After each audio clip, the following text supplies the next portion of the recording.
Okay, so good afternoon, everyone. This is Shihan from New Venture Corporation. We are the organizer of the webinar today. Welcome aboard. So based on the most recent National Renewable Energy Program, Philippines government is planning to increase its solar PV deployment and boost its solar power capacity from 2.16 gigawatts in 2020 to 15.29 gigawatts by 2030. So therefore, during this webinar, speakers will mainly focus on giving in-depth interpretation of the Philippine solar market and discuss its current status and future trends. So now I would like to give a brief introduction and give a big welcome to our speakers for today. They are Ms. Zhong Yuting, the Sales Director of International Operation Division from Antai Technology. Ms. Sarah Fairhurst, the partner of S. Fairhurst Advisory. Mr. Ping Mendoza, the country manager of Climb Capital. Mr. John Ray Castro, the BD director of BayWa. And Mr. Ari Natividad, the president and founder of ZA Global Partnerships. So for today's webinar, we will first start with a 15-minute plenary speech given by Ms. Yuting Cecilia Zhong from Antai Technology, following by a 40-minute panel discussion given by all the speakers. And also we will introduce the winners for the lottery session after the panel discussion. So please everyone make sure to stay to the end to see if you have won the prize sponsored by Antai Technology. And the organizer of today's webinar, New Venture Corporation, is dedicated to supporting keen investors and developers for successful development and investment in Asia-Pacific renewable energy sector. Our footprints cover Asia-Pacific countries such as Vietnam, Philippines, Thailand, China, Myanmar, Australia, Malaysia, Singapore, and some Middle East countries. So before starting the webinar, I would like to introduce all attendees with some housekeeping notes. If you experience any technical issues or have any questions for our speakers today, please use the below Q&A box. We will leave a Q&A time after the panel discussion, and also we will share the webinar recordings with all of you by the next week through your registration email. So now let's start the webinar today, and I will give the mic to Ms. Cecilia from Antai Technology. She will be our first speaker for today from Antai Technology. Let's welcome Ms. Cecilia. Hello, Cecilia?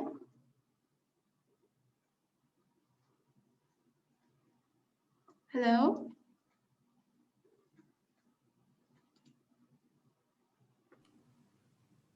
Hello, good afternoon.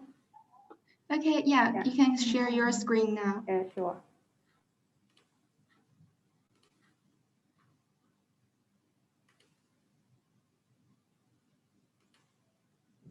So it's okay?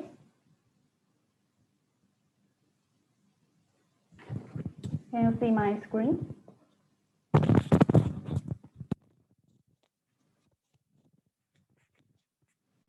So good afternoon, ladies and gentlemen. I'm Cecilia. I've been working in solar industry for more than 10 years and supported for more than 500 megawatt solar projects in Southeast Asia. It's my great honor to make a speech on behalf of Antai. Everyone thought the solar mounting system is so simple product and always behind the PV modules. It's just like the ant, small and invisible. But actually, it's full of power, strong and quite important to support the whole solar power plant. So maybe you are curious that who is Antai and why it could produce the reliable structures to support the PV. So firstly, let me introduce and provide the reasons. With 15 years history in solar industry, 800 employees, including 75 R&D engineers. So that's why Antai could provide the latest technology of fixed solar mounting and tracking systems for you. Until now, Antai has shipped more than 14 gigawatt products all over the world. So we are the #1 market share in Japan and also #1 supplier in Vietnam and Australian distribution market. So why Antai could be #1 supplier? As we have our factory and production base with complete production chain. Here are the 4 production bases in both China and Indonesia. Annual capacity is 10 gigawatts. Also, Antai has global layout to provide better local support with local engineers, including Japan, Australia, Brazil, Singapore, and Vietnam, Thailand. So besides the local support, Antai also has strong technical support from 2 R&D centers with 75 engineers, and 1/3 has postgraduate and above. With more than 15 years R&D working experience, Antai got 85 patents and technical innovation, provided leading technology solutions for specific projects. So let me introduce the new technology of ground solar farm, magnesium aluminum zinc alloy coating steel. This we call MAC. This is special coating high strength steel. Actually, MAC material has 10 times anti-corrosion advantage than normal zinc coated steel. Also, it could self-healing the cutting section after 1 or 2 years at site. This MAC technology has more than 20 years history, widely used in other industries before.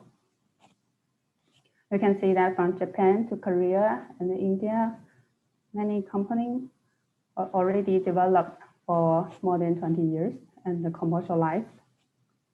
So Antai's MAC high-strength steel is the ideal mounting system for ground solar farm. The strength and anti-corrosion is better, while the cost is lower than hot dip galvanizing steel. So how about solar roof systems? Antai has both residential and industrial roof mounting systems. Also has hundreds of clamps to match different types of roofs perfectly.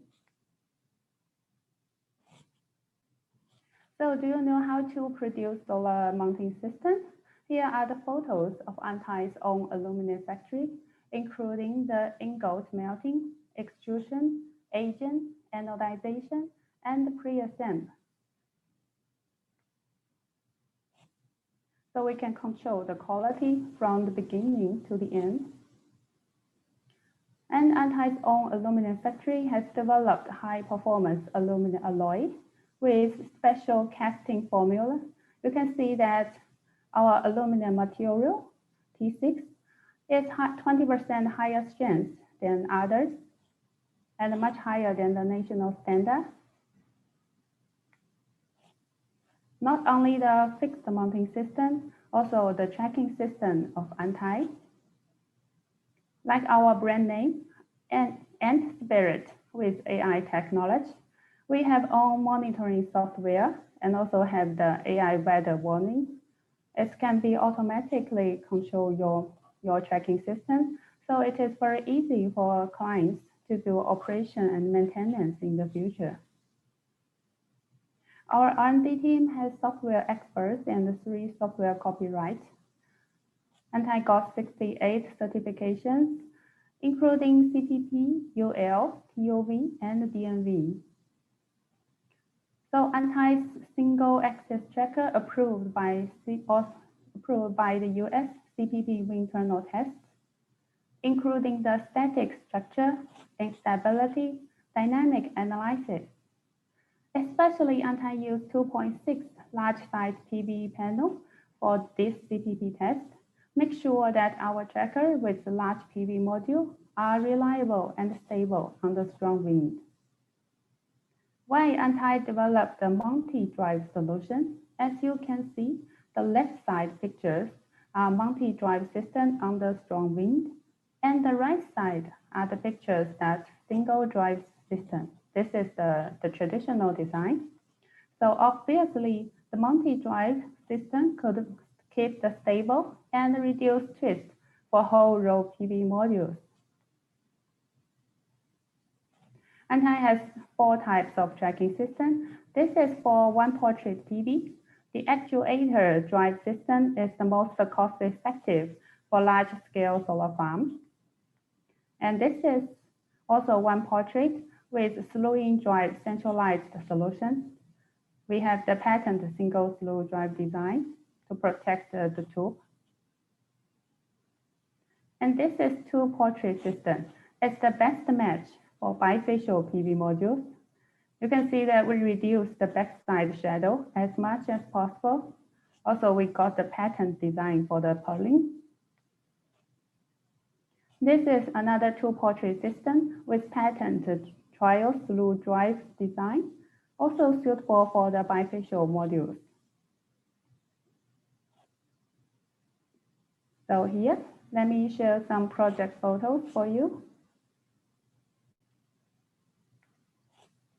This is 150 megawatt tracker project in North China. And this is 40 megawatt in Japan, 6-detailed mounting. Here is the solar agriculture in Korea, and also popular in Japan. This is solar carport in Dubai, and also widely used in Thailand. Here is the triangle rooftop system in Vietnam. And here is 21 megawatt in Japan. It's the special back-to-back solution design based on the customer's requirement. Okay, so if you have any question or need any report or design, so kindly contact us. Our Antai team are keen to support you. Okay, thank you. Thank you, Cecilia, for your great information sharing. And now it's time to start the panel discussion session for today with the focus of solar opportunities in Philippines, 15 gigawatts of renewable energy by 2030. So let's welcome Ms. Sarah, Mr. Ping, Mr. John Ray, Mr. Ari, and Ms. Cecilia to join this panel discussion. And now I will hand the mic to Sarah. She will be our moderator for today's panel discussion. Hi, thank you very much. Welcome everybody. It's great to see you all. Just a reminder, if you have any questions, please put them in the Q&A and we will keep an eye out for those questions going through. So if you don't put your questions in, you're only going to hear the answers to my questions and they may not be the things you want to know. We have a great panel here. We've got a wide range of knowledge. We've already heard from Cecilia from the sort of the technical panel end. We've got developers, we've got even some off-grid understanding here. So let's go straight in with some of the big picture issues. Ari, I wanted to ask you, what are the usual challenges in developing a utility scale solar project in the Philippines? Thanks, Sarah, and hi to everyone and everyone listening. The usual challenges is basically the first challenge is site control.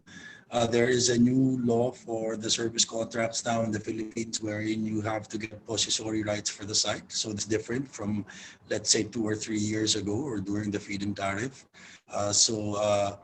Either you have to enter into land option agreements with the landowners, enter into a lease or purchase the land even before you get your first major permit. So that's one. And then also the permitting process, it's still quite slow. During our first development back in 2015-16, the permitting process took about 24 months, but now we can do it down to 14. So it's still a challenge. There's work being done there by the different departments to streamline all these processes. But having said that, there's a lot of changes also now. The policies are in place, the more robust policies. We have the laws in place. We have the demand there. So it's more of a putting a development puzzle together. Thanks for that. That was a very comprehensive answer. Maybe I could follow on from that with another question to you, Ari. Since there's no more fit in the Philippines for the solar market, what are the other kinds of offtake options that a developer would have? That's a great question, Sarah. Thanks. We have a guaranteed off-taker in the Philippines, which is the wholesale market. So that's your first option as an off-taker. It will take all It's a mature market. You can compare it to, let's say, the wholesale market of Australia. Dynamic pricing, so there's a little bit of risk there when it comes to pricing, but again, it will take all of your production in. And then there's a new law, which is, I'm not sure if other people are familiar yet, the retail electricity supply law, which is basically anybody, any entity with 1 megawatt and above, demand can now source their power from other sources. So this has grown the market exponentially in the Philippines. You enter into an RES agreement with these entities. So if I were a developer or I were an IPP, I can now enter into an agreement directly with, let's say, a mall for a 10 megawatt demand, or a factory for a 20 megawatt demand. So these are the new things that we have.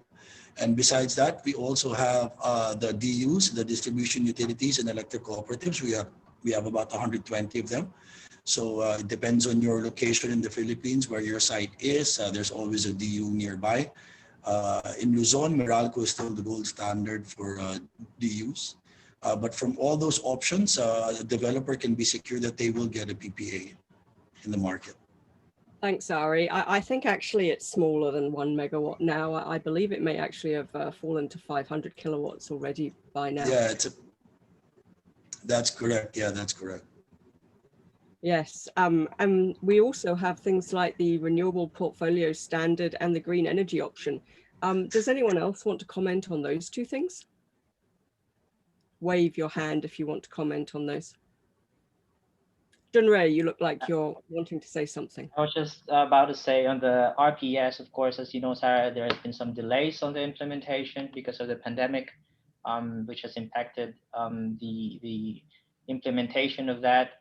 However, if you look at where it stands now, the companies are required to offtake 20% of their energy needs through RPS with a 1% increase on a yearly basis. And there are even discussion that maybe 1% would not be enough to meet the 2030 target. So they're probably also discussing about increasing that to 2%. So that gives also a good boost in terms of renewable energy for Philippines, especially post-pandemic, which would really help us recover from the economic downturn that we have now. And Junrei, is there any premium because of the RPS, or is it just that the power the solar is being sold economically through the RPS? Is it actually giving you any higher prices than average? So if you look at solar has the first priority to dispatch in Philippines. What happened over the pandemic, if you look at it, is that there was also a dip in terms of power demand, and demand coming from coal or the traditional energy actually has gone down. Then demand for renewable energy has gone up. That in itself is an incentive, and probably Ari also has some additional inputs on that. And when we sell to all of those cooperatives or distribution companies, do we have to go through a competitive selection process for all of them? This is actually a question from Errol Narida. Either Junrei or Ari could answer that. Yes, we have to go through a. Go ahead, Junrei. Go ahead. Yeah, it's fine. Go ahead. Oh yes, the short answer, yes, you have to go through a competitive selection process. Excellent.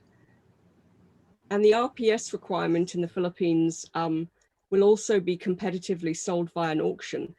Is the auction the only way you can avail of the RPS, or can you just do other types of deals for the RPS?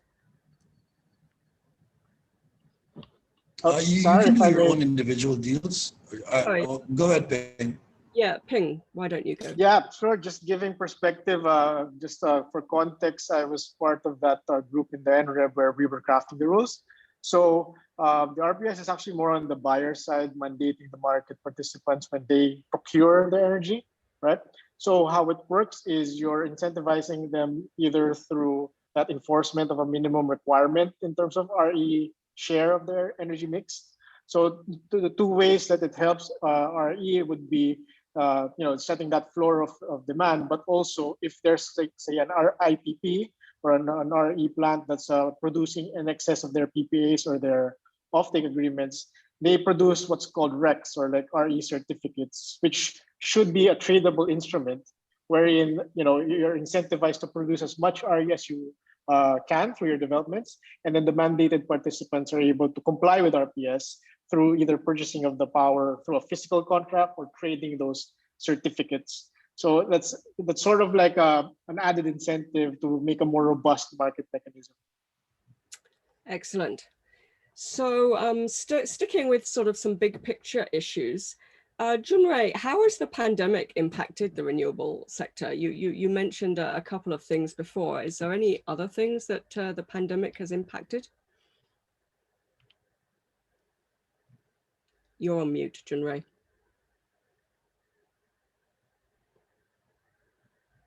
Okay, maybe we'll move on to another question because Junrei looks like he's frozen. Hopefully it's not me who's frozen.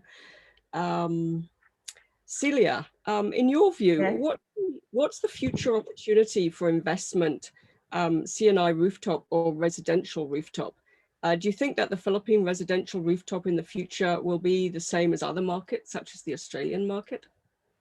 Mm-hmm. In my opinion, that in the near future, that could be the commercial and industrial solar roof projects, as I have designed for a lot of projects in Philippines already.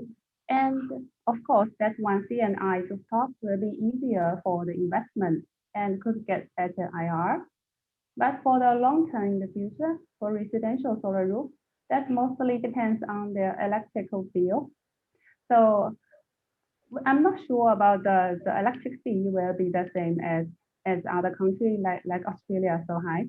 So in the future, that we hope that both C&I roof and also residential roof will be also popular in Philippines to provide more energy.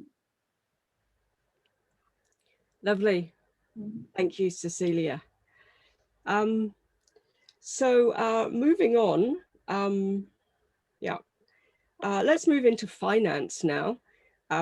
Luckily, we already have one anonymous attendee who also wants to ask a question about finance. And he says here, to really achieve radical and deep decarbonization through RE, small independent RE developers, not just conglomerates, must receive substantial funding, and yet banks don't have the appetite for them. What do the small RE developers have to do to make themselves more attractive for banks? And how do they try to deal with these issues with financial institutions? Which one of you would like to try answering that? Ping. I could give it a go, Sarah. I think that's right down Climb Capital's alley. So just for context again, I guess to introduce Climb Capital, we're the fund manager of what's called the Southeast Asia Clean Energy Facility, or CCEF. It's actually quite innovative in the sense that it was incubated by the European Climate Foundation, primarily to support the clean energy transition in the region. So we're focused currently in Vietnam, Indonesia, and the Philippines. But what that means is this fund, which is backed by some of the larger philanthropies and most recently a large corporate such as Microsoft, we hope to help, like the comment said, these projects that are struggling in attracting that necessary capital to get off the ground. So we invest in early stage opportunities wherein it's not necessarily attractive for the private sector to invest.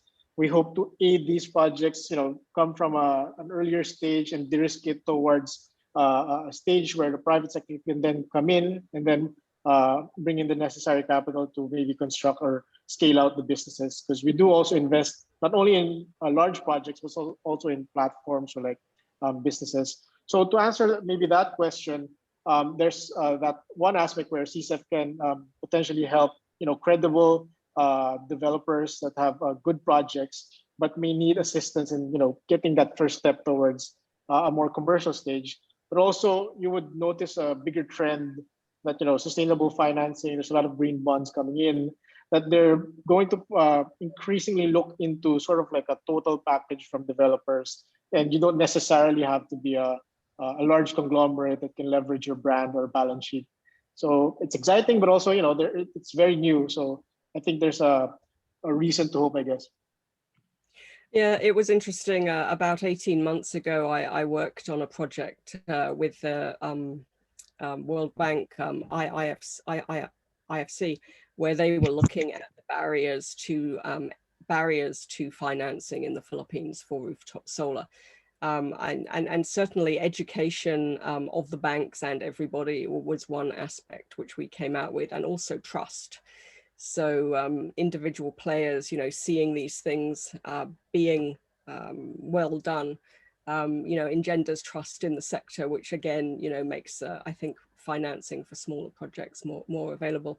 So I think really the answer for anonymous attendee is very much, it's all of us helping to develop the ecosystem, and as it evolves and as it matures, the banks will come, because banks like things that work. Yeah, moving on, Ari, I had a question for you, particularly about the available project finance from local lenders for solar projects. What's your view on the availability of project finance? There is a lot to choose from. The friendliest bank we have here is the Development Bank of the Philippines, or DBP. It is mandated by the government to help in project finance in terms of renewable energy projects.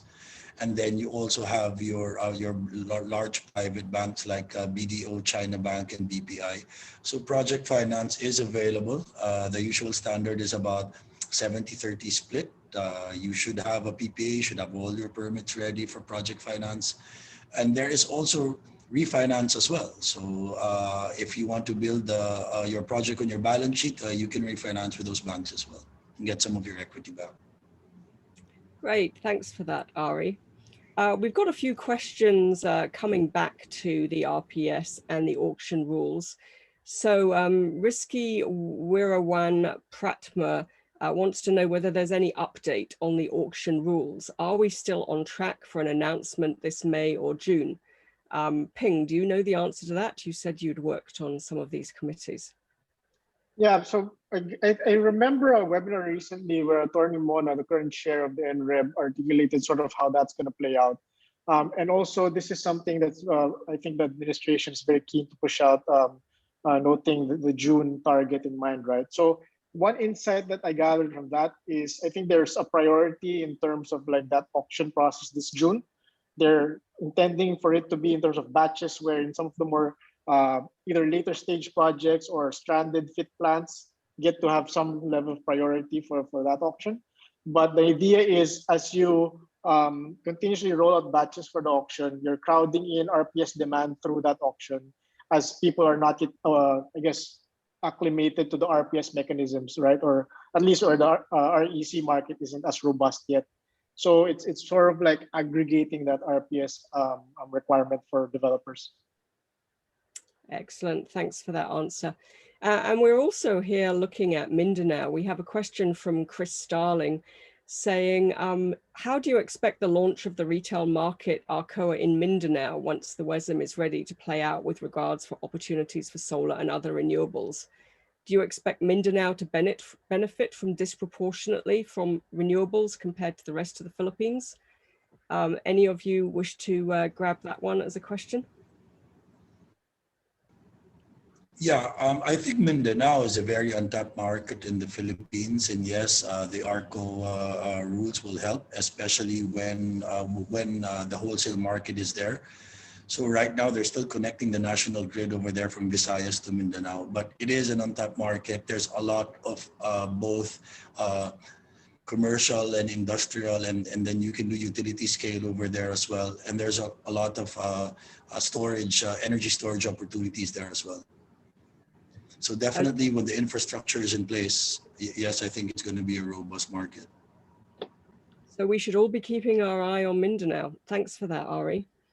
Coming back to the project finance, we have a question from one of the attendees who thinks that project finance typically requires a long-term PPA, often 15+ years.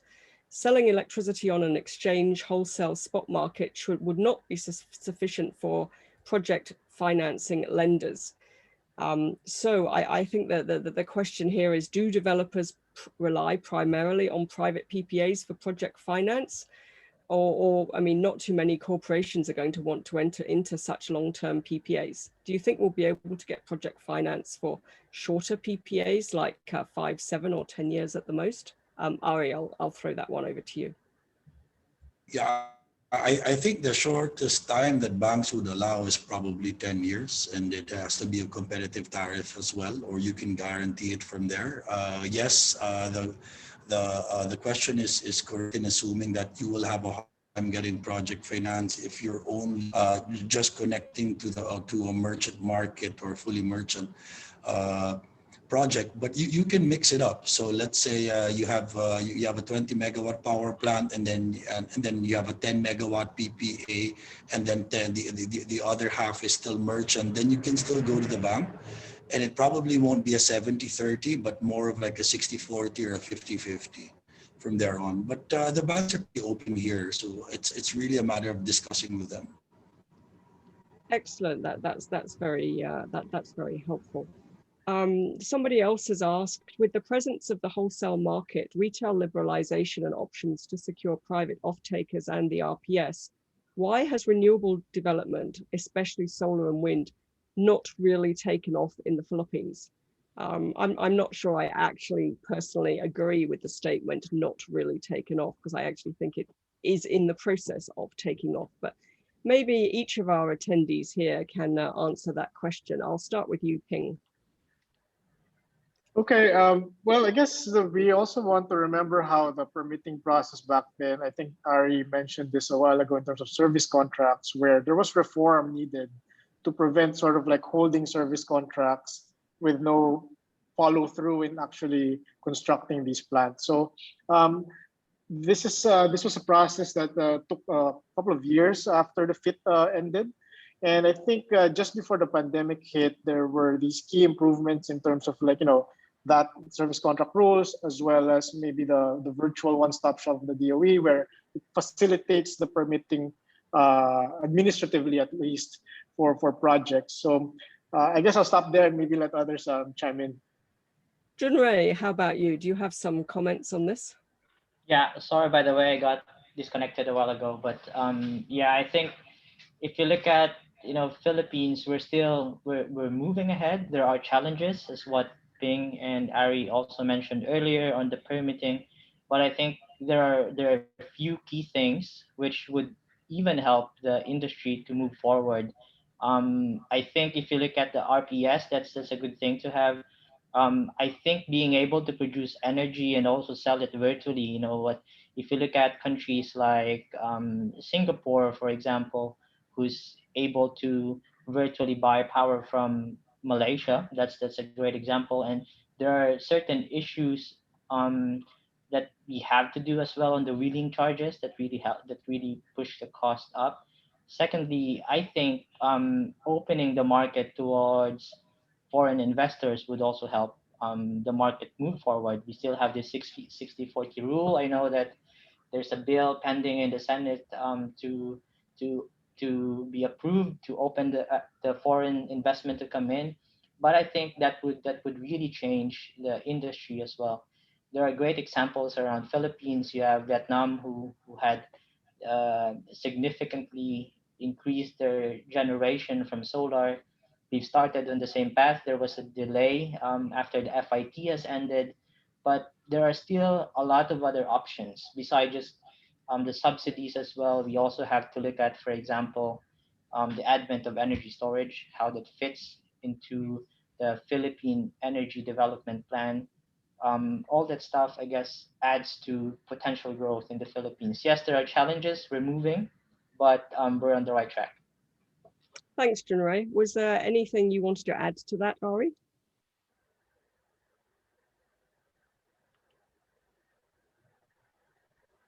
Okay. What about Cecilia? Did you have any comments to add on that particular point? Yes, I want to add some personal opinion about the Vietnam market. compared with the Philippine market. And now I'm in Vietnam now. So even now it's no FIT and no auction policy now, but still has many investors are willing to do the solar rooftop, especially in the industry zone and the shopping mall. So I guess like the question before about the financing from the bank, maybe it's a little difficulty, but we can also outsource from the Chinese investor or Singapore investor or even some funding in other Southeast countries. But I guess they are willing to do investment if the solar roof is good IRR for them. So that's all my opinion. Vietnam has had a very different pandemic to the Philippines. Do you think Yes. that really accounts for some of the difference between Vietnam and the Philippines? Oh, that's true. The pandemic situation is quite different. So in Vietnam now it's similar as China. It's quite normal daily work. But last year, actually, they also locked down before. And all the solar farm and the solar roof project are still going on. They didn't delay any project. So I guess the pandemic is not so affected to the solar installation. And also for all the investors are still feel confident. I'd also note that I think Vietnam picked up solar a bit later than the Philippines, and there are many rooftop projects on shopping centers and things already in the Philippines. Yeah, sure. So Vietnam had a bit of catching up to do. Yes. Okay, so why don't we stay with you here, Cecilia, and touch on innovation. Given that most of the raw material prices have increased rapidly this year, what innovations have solar manufacturers come up with to help developers maintain a good IRR for investors? Yeah, sure. Because everyone knows that this year the raw material for steel, aluminum, everything increasing so crazy. So for from our study that we recommend for the low wind speed area, that we recommend to use the tracking system to increase it will increase 15% more power generation. So it will definitely to increase the IRR for investors and provide lower LCOE. But for Philippines, the wind speed is quite high. So we recommend to use the post-MAC or the MAC I mentioned before, the special coating, stronger, higher strength steel for the fixed structure to reduce the cost of the solar farm mounting system, or even the concrete roof can also use that one to reduce the cost. And moreover, the Anhai has complete supply chain to control the material cost. So we will be more competitive in the market and also have for production base to provide a better price all over the world, not only in China, to supply product for customer. Thank you. Thanks, Cecilia. That's really useful to know. And Ping, what are the emerging non-obvious opportunities in the solar industry? Yeah, thanks for the question, Sarah. And I think well, we've discussed sort of like the utility scale perspective, which is really more a regulatory and a very different business model from some of the emerging innovations we're seeing. So it's interesting that there's this Energy Efficiency Act that was passed in the Philippines, and it's sort of jiving as well with CNI rooftop solar or even residential. So we're seeing more even tech startup type businesses trying to go into this retail space where it's either a combination of energy efficiency plus smart devices, either leading towards better O&M for the rooftop PV, or even more of like a reporting or analytics dashboard to help consumers have a better grasp of their energy usage. We're also seeing a convergence in terms of like the marketplace models where there's this one site called yuda.com.ph where it's trying to sort of aggregate interest for rooftop PV for residential customers because there's very little education or like a formal understanding of the space. So it's trying to like crowd in the interest for residential customers and direct them to potential service providers, right? So I think there was this comment in the questions where people are locked down, they're staying at home. So the residential sector is actually increasing in its interest in rooftop solar. So you will see opportunities in providing efficiencies to the market in terms of either better pricing or better information and service delivery. Yeah.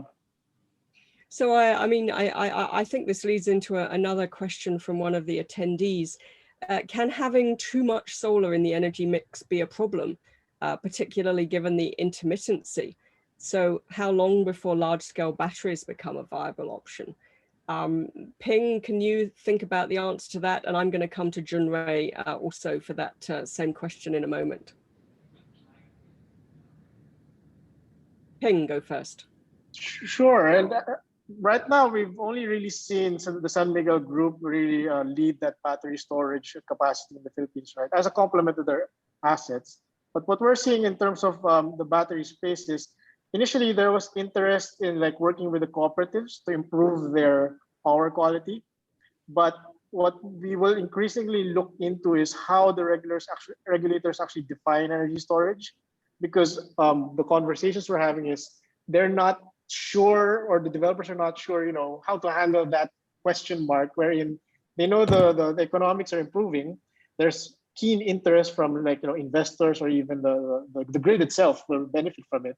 But the regulators will have to sort of firm up that the playing field very soon, so that they're confident once they actually spend on the equipment, it's a viable regulatory framework they're approaching, right? So there will be more creative, or at least braver developers out there that might do smaller projects, or maybe behind the meter in nature, or at least more embedded in nature. But I think that's how we're seeing the landscape evolve initially. And Junrei, do you have anything to add to that?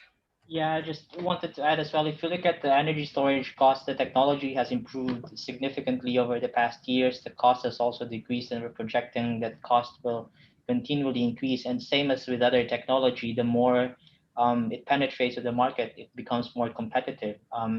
When we talk about energy storage, I usually think about more of the smaller applications on the residential, even CNI applications. And I think that's where the business case is not yet well explored. It makes sense given the cost of electricity now in Philippines. The battery storage, which we also have within Baiwa, has improved a lot. And if you talk about residential system, and as being also pointed out, I think during the span of the pandemic, one thing that we realized is we probably don't need to go to office. We probably don't need an office. We've spent majority of our time back home, and our electricity bill has increased, most of us, I guess. And I've had a lot of friends talking about, upgrading their solar system to having energy storage. And that becomes a normal trend, I guess, with all the issues in terms of peak hour demand, net metering, permitting, and all this. This becomes a normal solution, especially for the centralized energy system that we could access to. We've got a comment here in the chat saying that battery storage would not be economically feasible if it's only used for energy arbitrage or energy time shifting. There has to be capacity payments for ancillary services, and the utilities and regulators have to provide such a scheme.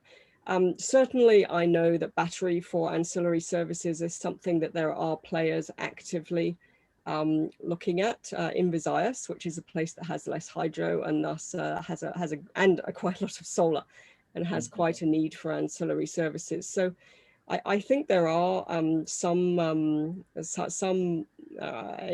enablement for batteries to be used for ancillary services, but we seem to have half a regulation rather than a full regulation, and other barriers like getting through NGCP in a fair and equitable manner for participants. So why don't we move on a bit? Cecilia, sorry. Yes. Another question for you here. As the PV module power classes move up, even up to 600 megawatt peak, and the module sizes are getting bigger and bigger, what implication is this going to have? Yes, so actually this is also the challenge for the mounting system. So the money system needs to be stronger and more reliable. We need to carefully calculate by every project to consider the wind speed and the panel size and the PV module weight together. So, but it is good for the investment, as the higher power class could reduce the BOS cost. And also our mounting system price per watt is lower, much lower than previous. And also the module size now is much larger than before. So our design and calculation of the load and strength is much more important than before also. So to consider the PV module weight and wind load and even snow load to make sure 25 years lifetime is safe enough or not. So we use the higher strength raw material to produce the higher strength structure and also the high quality control to make sure that. Okay, thank you.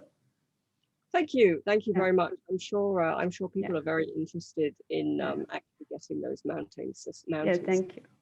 May I additional say something about the battery system? Yes, sure. Because, yes, because this is also the critical question in Vietnam market, because the curtailment here is quite serious. So from the government, EVN, to the normal investors, they are all considering to use the ESS to solve this problem, to make sure the curtailment will be limited. But actually, yes. Now the critical issue is the price. Yeah, the price of the ESS.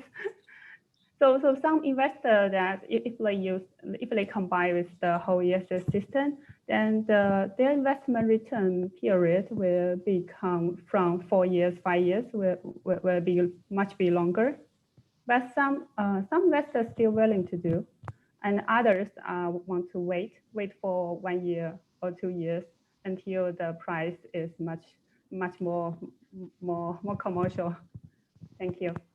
Okay, we have another anonymous attendee, and I can see why this one is particularly anonymous, because he or she is saying, how do you expect San Miguel to develop their 1 gigawatt plus pipeline of battery storage projects when they're getting ever closer to their grid limits under the APIRA, given the recent CSP results? I have a guess as to who actually asked that question. Do any of you have any insights on this, other than a few smiles by the locals here? Ping. Maybe just a quick one. I think that goes back to my point earlier of like defining battery storage, right? If I'm not mistaken, the APIRA limits are sort of in the generation capacity.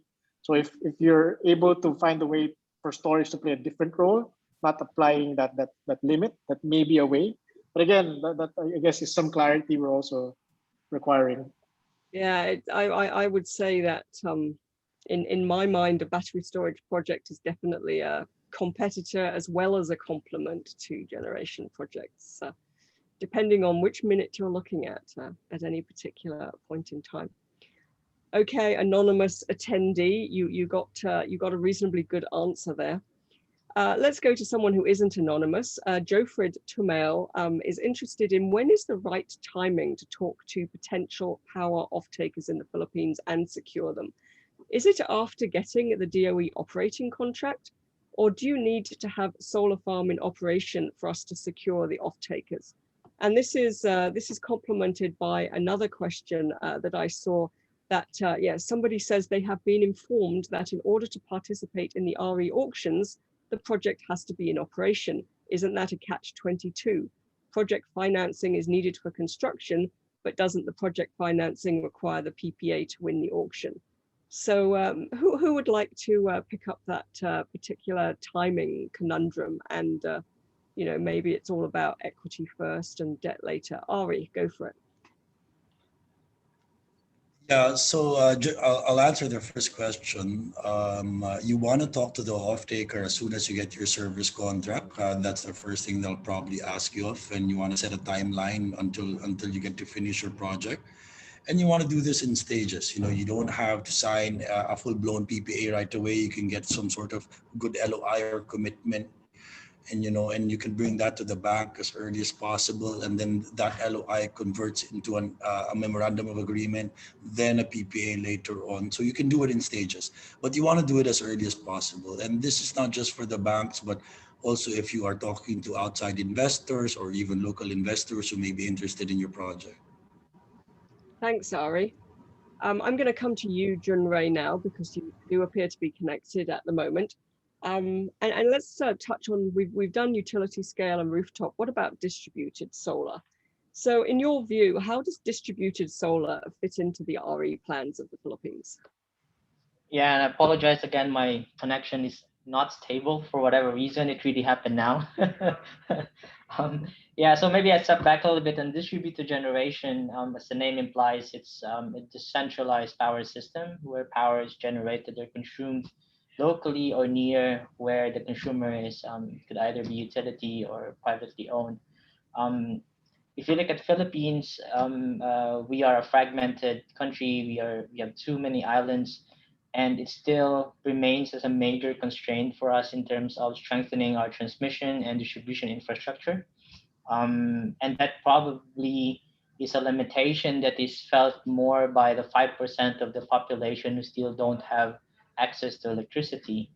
Um, I think if you look at distributed generation, there are quite a bit of challenges that is being addressed through having more decentralized energy systems. And for Philippines, what it really means, Sarah, is it's providing energy resilience, because distributed energy you could install in many islands, different islands, without really accessing the grid. But there's also challenges in terms of as you mentioned earlier, energy storage. How does it fit in? So for me, rather than building the infrastructure, which is also an issue for other countries, Vietnam is the same, Germany went through the same pattern. Um, the answer is quite obvious. Distributed generation is there, and solar by itself, I think, is really for distributed generation. It's designed to become your own generation rather than having a centralized power plant. Okay, thank you for that. So I'm going to have a look through and see what other questions we have from the attendees that we need to answer. There's a question here from Dharmendra Kumar, who wants to know if there's any clarity on how much will be allocated to solar only in the RPS. I think that may be a misunderstanding on how the RPS works. Ping, maybe you could clarify the way the RPS works to explain why it's technology neutral. Sure. And to your point, it is technology neutral. It does not give preference to whether it's solar, wind, or hydro, or other sources. It's just a percentage of your procurement mix. So whether it's solar, whether it's wind, it's going to be market forces to drive it. So I think the thing to think about when understanding RPS is more of RE as against to thermal or more traditional technologies rather than within the RE options. Yes, the reason I've always liked RPS more than the FIT is that actually the most economic renewable option is more likely to get built. There's no particular reason, I don't think, to build one technology over another or mix it up and have multiple of them. If one is clearly economic, and solar is clearly economic in the Philippines, why not just go with the solar? As long as we can obviously manage the intermittency through the batteries that we've already discussed. Now, obviously, no webinar about the Philippines could possibly be complete without somebody asking about the 60-40 rule. So Hock Ho Chan has said, Secretary Kuzi announced the relaxation of the 60-40 rule for geothermal some months ago. Does the panel see the same relaxation of this rule for solar in the near term? Who would like to answer that one? I can answer it. Actually, one geothermal project was already awarded 100% foreign ownership. And in just my opinion, the ranking is that it will be the stranded projects or the hard to fund projects like Geo and Hydro first, who are going to be given 100% foreign ownership, and then solar and wind would be next. So yes, I believe that the 100% ownership is coming soon.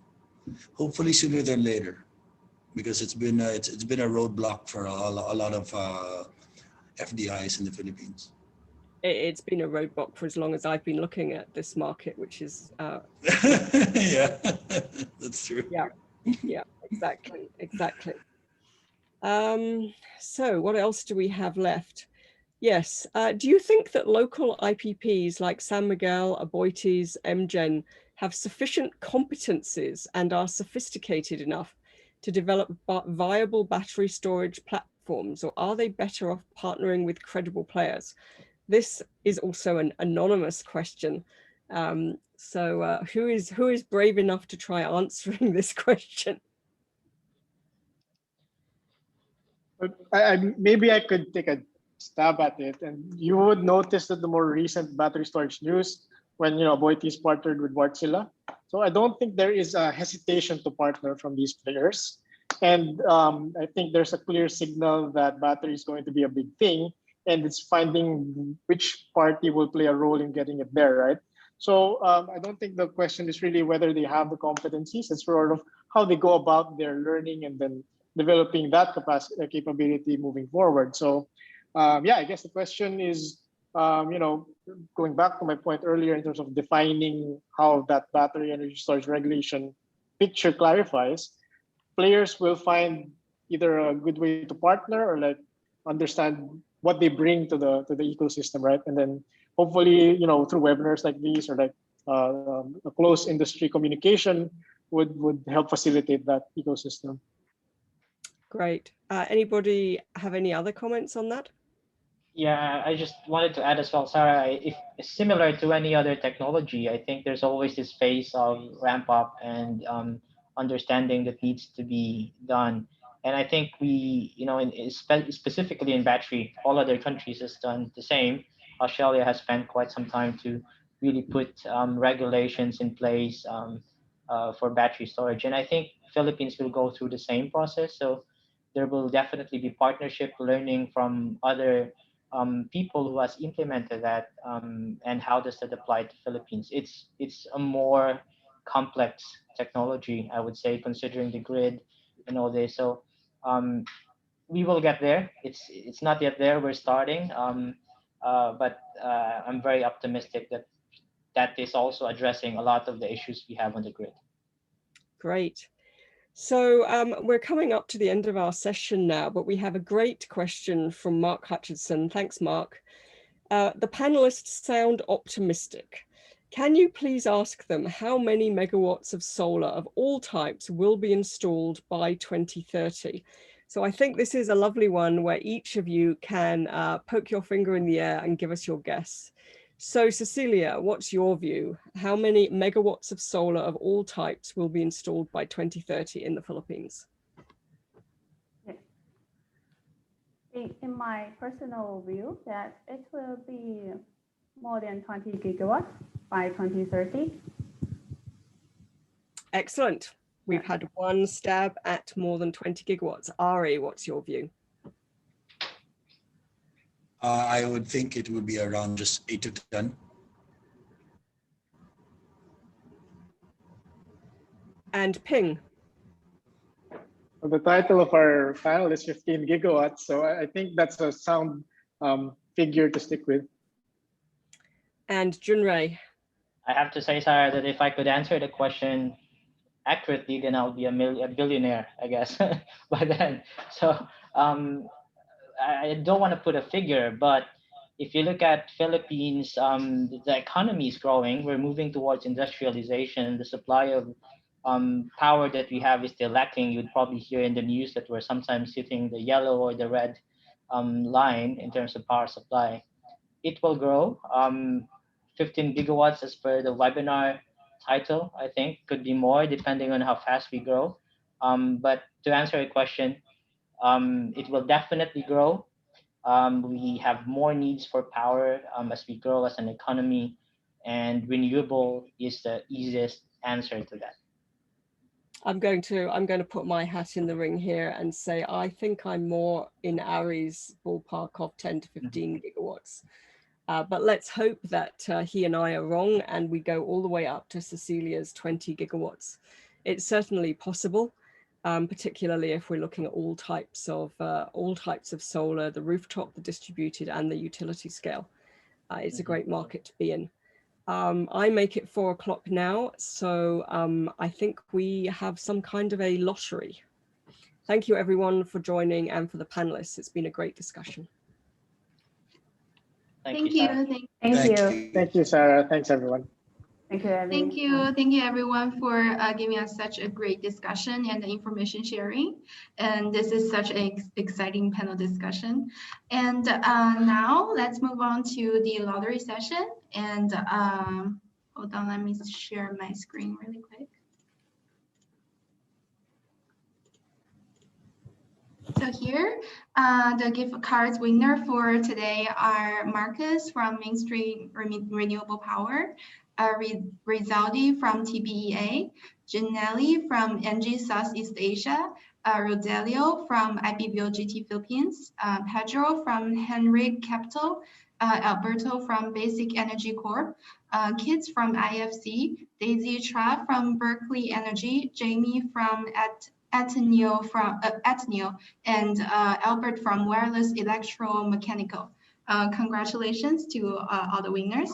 And thanks again, everyone, for joining our webinar today. And we appreciate all speakers' great support and valuable comments for this market. So if attendees have any other questions, I believe all the answers, all the questions in the Q&A box are already covered by Sarah and all the panelists. So, but if you have any other questions, please do feel free to send an email to our email address showing on the screen right now, and I will try to sum up the questions and send them out to the speakers. And also, we will share the recordings of today's webinar to your registration email by next week. And thanks again, everyone, for attending the webinar today. We will see you next time. Thank you. Thank you. Bye. Thank you. Have a nice day. Yeah, have a nice day, everyone.